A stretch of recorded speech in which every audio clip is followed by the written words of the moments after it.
Hello, and welcome to Marketing with Purpose. I'm Monica Pitts, and today we are talking about websites again because I love websites. And we're going to tackle website must haves. These are the things that you need on your site to leave a lasting impression and to get visitors to stick around and consider doing business with you.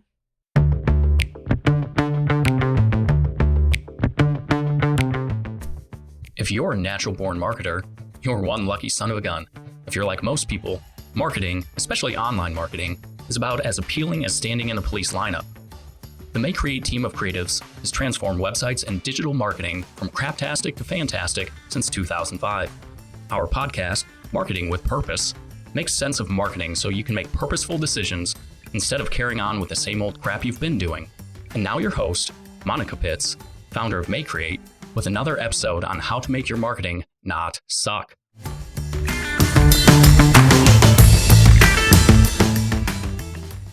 Now, having the right stuff on your site and getting people to stick around benefits you in more ways than one. In a previous podcast, we talked about how Google ranks sites number one.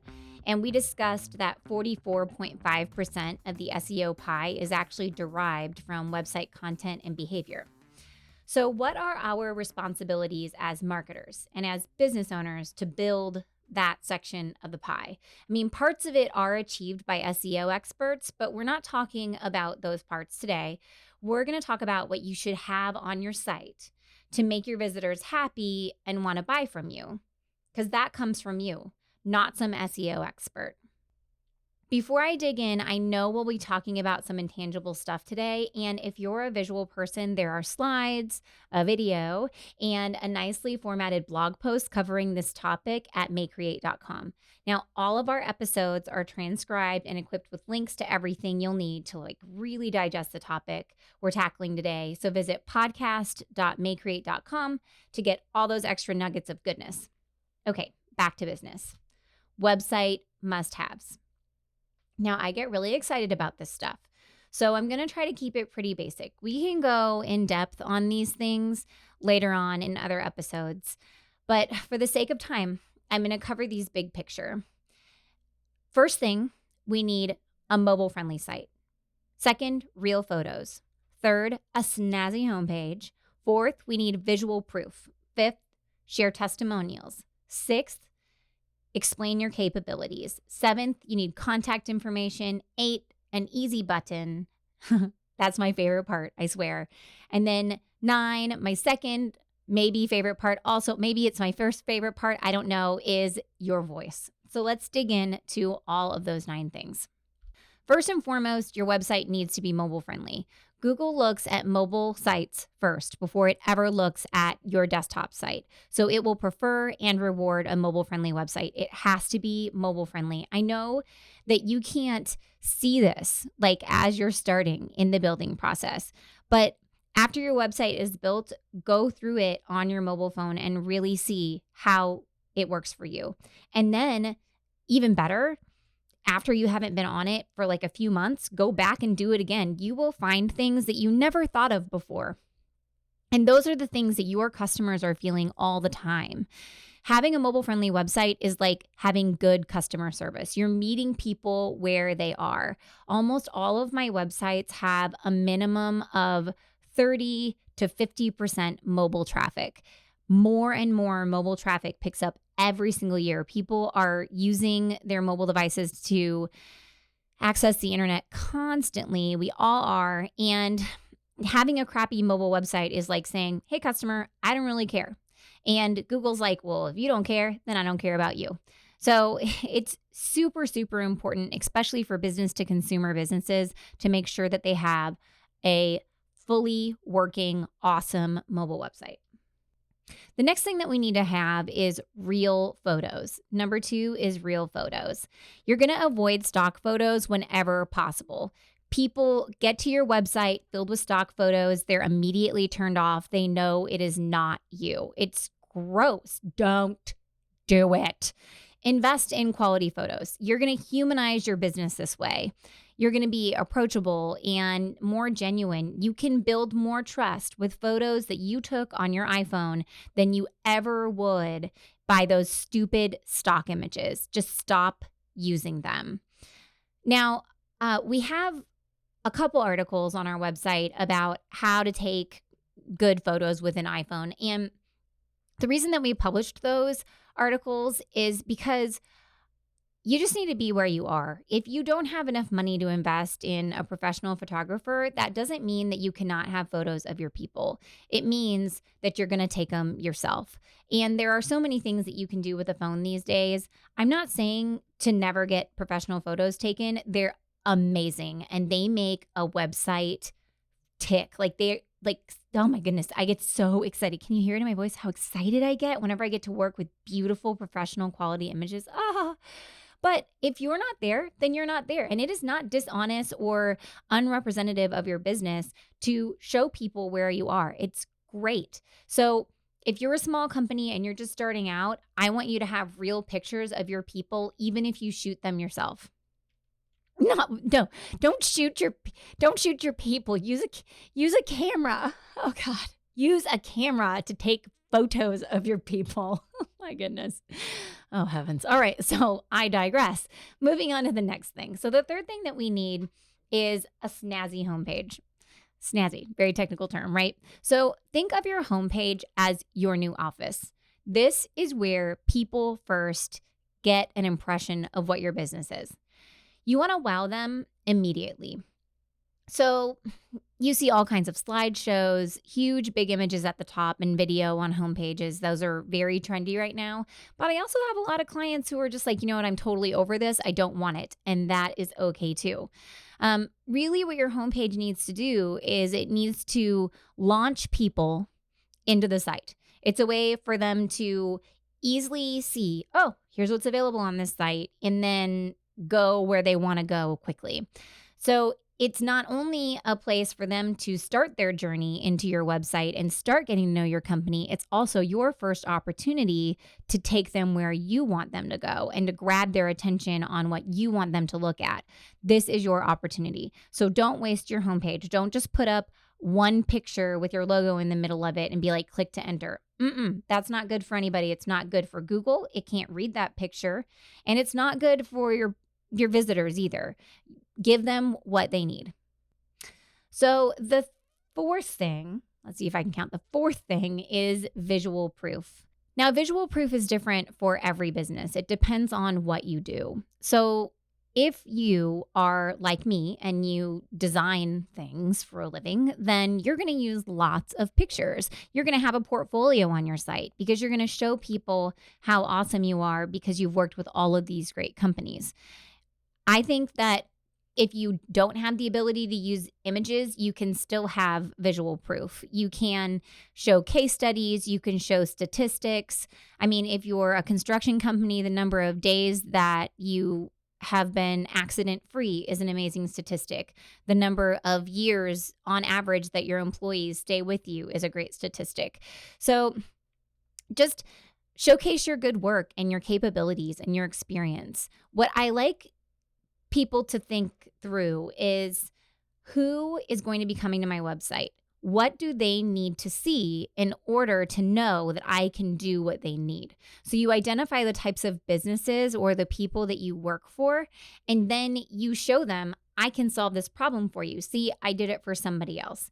And it keeps your content fresh. It gives your visitors a reason to return, and it builds out your website with more content. So there's more ways for people to find you out online.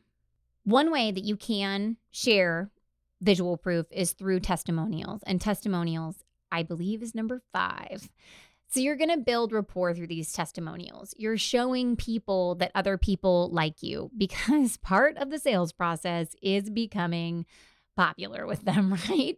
So you can name drop as well, because as people go to your website and judge whether or not they want to work with you, remember, you want them to be able to see themselves as one of your clients. If they can see a client who likes you that is one of their peers, then they're going to be far more likely to choose to work with you unless they really hate that peer. But you understand what I'm saying. So you're going to place your testimonials not just on a page, but you put them throughout your site where they can apply to the content on the page. We can learn a lot from e-commerce websites. Although every single one of us do not sell directly online, we are selling something, right? Be it a service or a concept. And imagine if you went out to Amazon and you were trying to buy bed sheets, and the featured products that they suggest to you were pots and pans, and all of the testimonials and product reviews for that page were all about pots and pans. But you're trying to buy bed sheets, right? It's not the same. Like you're not going to read about those pots and pans and be like, "Ooh, I want these bed sheets." And that's what we're doing when we're just like randomly not thinking about the content that we're putting on every single one of these pages. We want to tell a story to people, and part of that story can be testimonials and can be that soft sell of another person telling the story for you about how great you are to work with and how awesome you are and how you solve people's problems. The next thing that you're going to put on your site, number 6, is your capabilities. Now, I say capabilities because not everybody has products, not everybody has services, but all of us do something that is sellable, right? So we're going to explain our service offerings. You would link to the work that you've completed, that you have over in your experience, and show finished projects to validate that you can do this and that you have the follow through. Photos are super important, and I already mentioned them earlier. One thing that I encourage you to do is have a page for every single service on your website. And a lot of people skip this. They're like, well, I want to save money. I want to save time. It doesn't really matter. People don't want to read about all these services, Monica. But here's the deal. If you're a landscaping company and you also do snow removal, but all you do is talk about landscaping, then the snow removal, people won't know you do it. They won't know you do it because they don't just assume that every landscaping company does snow removal. And when they search for a snow removal company, your name is not going to pop up. So let's say that you haven't educated all the people that you currently do landscaping for, and you haven't told them that you do snow removal. So they go out to Google, they Google search for snow removal, and your website does not show up. They do not consider you for this service, even though they know you. Now, if your website did show up for it, they'd be like, oh, look, Joe does snow removal too. He's a great guy. He does great landscaping. I'm going to hire him. If you don't have a page for each one of your services, then Google will probably not know that you do all of those other things. So a page for each service it is, with lots of words on each of those pages. Like try for 1,000. I know it sounds crazy, but as a woman who writes like 20-page essays for a living, I know you can do it. Just talk about what you do. And then Google will see that you do it and show it to other people. So you're going to focus on those key search terms that people might be using. And then also share service-specific testimonials, as we just talked about, on those individual capabilities pages. The next thing you're going to have is contact information. I know. It sounds so rudimentary. You're like, I can't even believe that you're sitting here telling me that I need to put contact information on my website. But here's the deal. You need to have a phone number. You need to have an email link. You should probably have an email form. You have to have your mailing address. You need to have your physical address. I know it sounds crazy, but there's people who don't have that stuff on there. So consider, if you're the type of company that people need to call right away for a service, putting your phone number up at the top of your website. That way, it will also show up on mobile. And if it doesn't show up on mobile, like I said, you're going to check it on your mobile device. Go ahead and make sure that your phone number is the very first thing that they see on that page, because if they want to contact you, they need to be able to click and call right now. Now, you can also put it in the footer, and that's great too. I love contact information in the footer. That's one of the other places I'm going to look for it. And then the third place that I think you need to put it is on your main navigation bar. Now, that may sound really old school. There's some people who are like, well, I've got my phone number up at the top and I've got my contact information at the bottom, so why do I need to have a contact page? Well, the deal is that some of us old fogies, myself included, we're used to seeing a contact page on every single website. And that is the first place that we look when we need to contact somebody. I don't scroll down to the bottom of the page and dig through the footer information. I look for contact and I click on it. And that is a way that you can accommodate people. Make it stupid simple for them to find and contact your company. Do not make them dig for this information. It is not nice. And if you have a contact form, that's pretty cool because it means that you can prompt them to answer questions that they might not normally answer. So you can have a more qualified conversation with them the very first time that you reach out to them. Contact forms are great too because they also save your information in a database if you have them set up correctly, so that if you lost that email, you can go back out and you can find that information and reach out to that person later. So the next thing that we need is an easy button. So an easy button is actually probably the most complicated and fun part of your website. What I mean by an easy button is you really need to put yourself in the shoes of your viewer. What do they need to make a decision about whether or not to work with your company? What do they need to decide that your solution is the right solution for them? That is the easy button. Talk to your salespeople about it. Talk to your tech support about it. Talk to the person who answers the phone. Really think about, what do these people need as they're going through the buying cycle?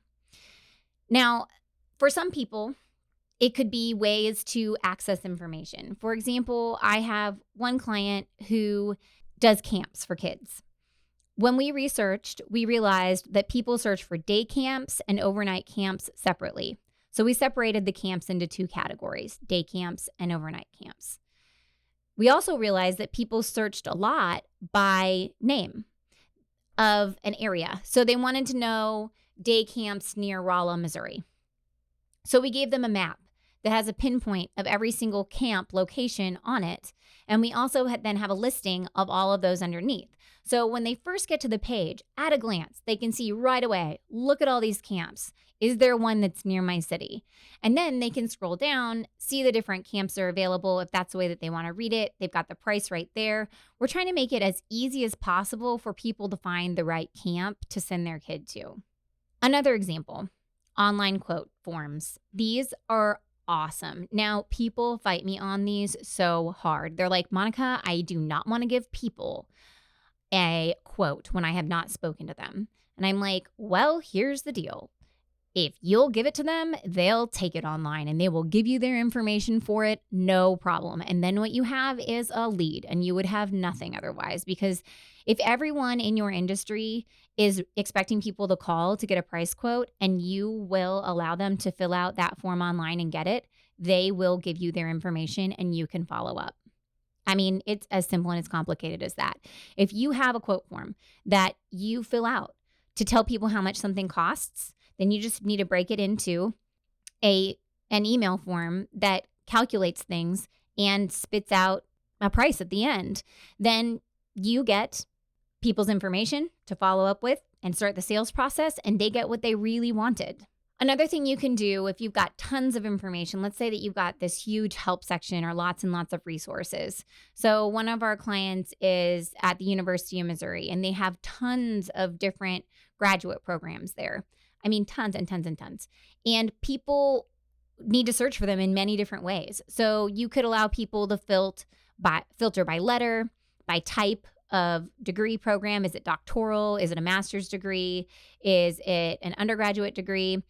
Is it on campus? Does it just happen online? And then let them find what they're looking for. Also let them search in a search bar. How are people going to find what they need to find within your website? Allow them to do it that way. Think, once again, right back to that example of how e-commerce works. Think about how much of a pain it is to sort through stuff when you're shopping for Christmas. And you're like, no. I only want to see the shirts that are girls size medium. That's it. That's all I want. I don't want anything else. But how hard is it to get there, right? The other day I was just searching for outside toys and it was that difficult. I'm like, why is it so hard, Walmart? Why? And anyway, so learn from that and allow people to sort through your information in the same way.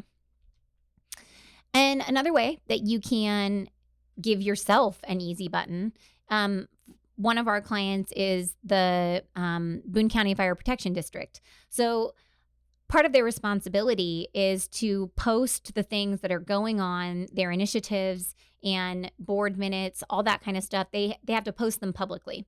So they post them through their website. They put them right up there where anybody can get to them. And then the media needs to get this stuff too. So they have a sign up form for the media to sign up to get an email anytime that one of these items is added to their site. That allows them to just add that information in one place, and it automatically formats an email that sends out to all the media people. Saved them time, and it allows them to meet all the criteria that they need to have. And then last but not least, if you are offering classes or something of the sort, allow people to register online. Make it so there's only a certain number of people who can register. For example, one of our clients is a kids' yoga camp. Well, not every kid can go to every camp because they only happen at certain times, certain dates, and also for certain ages. So we allowed people to be able to sort by age and also sort by class. So that way those parents could easily register for their kids online. Before, she was taking all of these applications in through email. They were not saving into a system. Her teachers had to figure out what they were doing, and even taking roll was difficult. So moving that all into your website using a system, you can make it so you don't have as much work. She was like, oh my goodness, I just saved hours every week just by putting this on my site and letting the site organize it for me. And you can do the same thing. You can make that easy button work for you and for the people that you serve. Because this system for her saves her time as a entrepreneur, and it also helps the people who want to register their kids for camps because now it's easy. They are used to registering their kids this way for things. Okay, so the last thing, the 9th thing that I was going to talk to you about, is your voice. And this one, oh man, like I said, I get so excited about this one because this is the one that I feel like people just they don't do very well at. They start talking about themselves and they just start saying the things that everyone else says. And they sound like everyone else. And they are not differentiating their company from the pack. And that is one of the things that are going to make people want to work with you. So you need to do you. Stay true to your company and don't just tell people what you think they want to hear. One of the things that we did at May Create years ago was, well, first off, I sat down and I read the content on our website, which was brutal because it was terrible and I sounded just like everyone else. Ugh, seriously. It was like we were just adolescent web designers running around. Ugh. Anyway, so yeah, read the content in your website and do it not like, oh my gosh, I wrote this and so I should love it. Read it and be like, does this really sound like me? Because man, ours did not. So one of the things that we are is we're kind of funny and snarky in our office. We say things like, if you think your website's crap, so does everybody else. And so we like latched onto that. And I decided, hey, you know what? We are going to talk on our website the same way that we have conversations with people in our office, the same way that we have conversations with our clients. We're going to have the same message all the way through. Snark, not snark. If it offends you, don't work with me, right? And that's the deal. You don't have to work with everybody. You want to work with people who are like you, people who share your values, people who will appreciate you for the type of work that you do and the quality of work that you have. You don't want people who just are going to take advantage of you and don't really value your services. That's not what you're in it for. And you can set the record straight starting on your website by talking about yourselves as who you really are. And now it's so funny because as soon as we started this messaging on our website, people would email us and be like, this is crazy. Your website is hilarious. I love it. And then we started putting it on all of our trade show banners and people just stop in front of our booth and they're like, what? That is so funny. And they take pictures of it and they send it back to their boss, which is awesome. So use your voice. Another example of this that I really, really love is there is a taxi company in my town called there's a taxi company in our town called Taxi Terry. And on the back of every single one of his cars. It says powered by God. And I saw this driving down the street and I'm like, this is awesome. It is so awesome that he is embracing this. I mean, you may not be a God-fearing person. I'm probably like the least God-fearing out of everyone. But I point this out not as an example of how to pay homage to your God, but as a supreme example of how to stay true to yourself. Like, it has a company with Christian values, and he feels so strongly about it that he puts it on the back of every single taxi that drives around our town. And I love it. So you don't have to put your religion on your website, but you do need to put the things that make you unique and authentically you on your website. So that way people can be drawn to you for who you really are. So those are our website must-haves. I said it needs to be mobile friendly, need to have real photos. You need a snazzy homepage. You need to offer visual proof. Put testimonials on there. Talk about your capabilities. Share your contact information all over the place. Make sure you've got an easy button. That's that functionality that's going to keep people around. And also speak in your authentic voice. Now, just a reminder, before I let you go, to digest this intangible stuff, we have visuals available on our website. We have slides, a video, and a beautifully formatted blog post that covers the topic at maycreate.com. And all of our episodes are transcribed and equipped with links to everything you'll need to really digest this topic that we're tackling today. So visit podcast.maycreate.com to get all those extra nuggets of goodness. Now, I know you're busy. You've got other things to do. So go forth and market with purpose. Thanks again for listening to Marketing with Purpose. Head over to maycreate.com, MAYECREATE.com. Yeah, you heard me right, MAYECreate.com for podcast notes and more resources to grow your business. Don't let your marketing suck. Get your pride on, market with purpose.